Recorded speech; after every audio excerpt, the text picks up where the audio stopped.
Team India అనుభవజ్ఞుడైన off spinner Ashwin తన 38వ ఏట అంతర్జాతీయ క్రికెట్కు రిటైర్మెంట్ ప్రకటించాడు.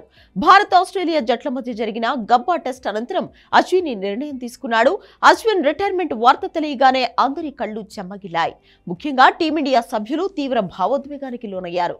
కోహ్లీ, రోహిత్ అశ్విన్ సేవలను గుర్తు చేసుకుని కంటతడి పెట్టారు. మిగతా సభ్యులు అశ్విన్ సీనియారిటీని గుర్తు చేసుకున్నారు.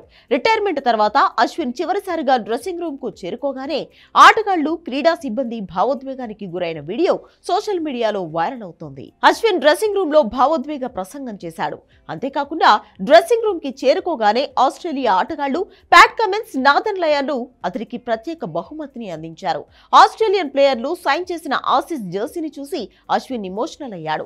ఇకపోతే బీజేటీ సిరీస్ లో ఇంకా కేవలం 2 టెస్టులు మాత్రమే మిగిలి ఉన్నాయి.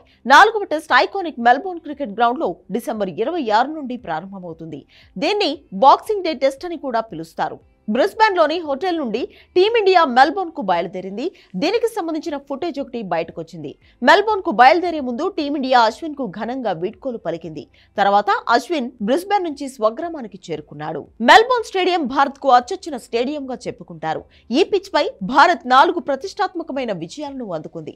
తొలిసారి 1977 డిసెంబర్లో టీమిండియా 22 పరుగుల తేడాతో ఆస్ట్రేలియాని ఓడించింది. అంతేకాదు ఇక్కడ గత 3 మ్యాచ్ల్లో భారత్ ఒక్క టెస్ట్ ఓడిపోలేదు. 2018, 19 బోర్డర్ గవాస్కర్ ట్రోఫీలో 3వ టెస్టులో టీమిండియా 137 పరుగులతో ఆస్ట్రేలియాను చిత్తు చేసింది. 2020లో కెప్టెన్ అజింక్య రహానే సెంచరీతో భారత్ ఆస్ట్రేలియాను ఓడించింది.